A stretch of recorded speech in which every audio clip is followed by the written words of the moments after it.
Ezra 4. Opposition to the rebuilding. When the enemies of Judah and Benjamin heard that the exiles were building a temple for the Lord, the God of Israel, they came to Zerubbabel and to the heads of the families, and said, "Let us help you build, because, like you, we seek your God and have been sacrificing to him since the time of Esarhaddon, king of Assyria, who brought us here." But Zerubbabel, Joshua, and the rest of the heads of the families of Israel answered, "You have no part with us in building a temple to our God. We alone will build it for the Lord, the God of Israel, as King Cyrus, the king of Persia, commanded us." Then the peoples around them set out to discourage the people of Judah and make them afraid to go on building.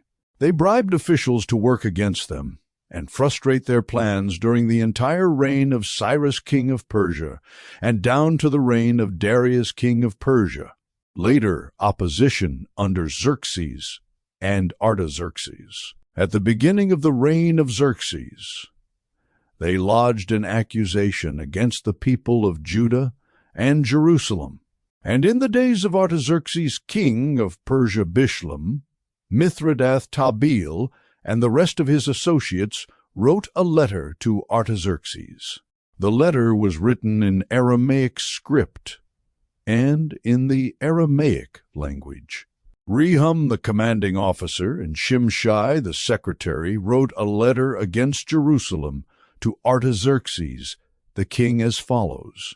Rehum, the commanding officer, and Shimshai, the secretary, together with the rest of their associates, the judges, officials, and administrators over the people from Persia, Uruk, and Babylon, the Elamites of Susa, and the other people whom the great and honorable Ashurbanipal deported and settled in the city of Samaria and elsewhere in Trans-Euphrates. This is a copy of the letter they sent him. To King Artaxerxes, from your servants in Trans-Euphrates. The king should know that the people who came up to us from you have gone to Jerusalem and are rebuilding that rebellious and wicked city. They are restoring the walls and repairing the foundations. Furthermore, the king should know that if this city is built and its walls are restored, no more taxes, tribute, or duty will be paid, and eventually the royal revenues will suffer.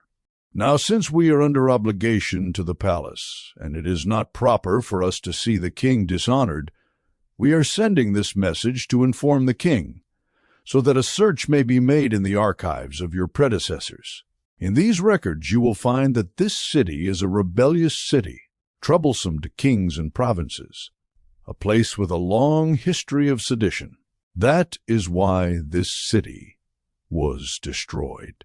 We inform the king that if this city is built and its walls are restored, you will be left with nothing in Trans-Euphrates. The king sent this reply to Rehum, the commanding officer, Shimshai, the secretary, and the rest of their associates living in Samaria and elsewhere in Trans-Euphrates. Greetings. The letter you sent us has been read and translated in my presence. I issued an order and a search was made, and it was found that this city has a long history of revolt against kings and has been a place of rebellion and sedition. Jerusalem has had powerful kings ruling over the whole of Trans-Euphrates, and taxes, tribute, and duty were paid to them. Now issue an order to these men to stop work, so that this city will not be rebuilt until I so order. Be careful not to neglect this matter. Why let this threat grow to the detriment of the royal interests? As soon as the copy of the letter of King Artaxerxes was read to Rehum and Shimshai, the secretary, and their associates, they went immediately to the Jews in Jerusalem and compelled them by force to stop. Thus the work on the house of God in Jerusalem came to a standstill until the second year of the reign of Darius, king of Persia.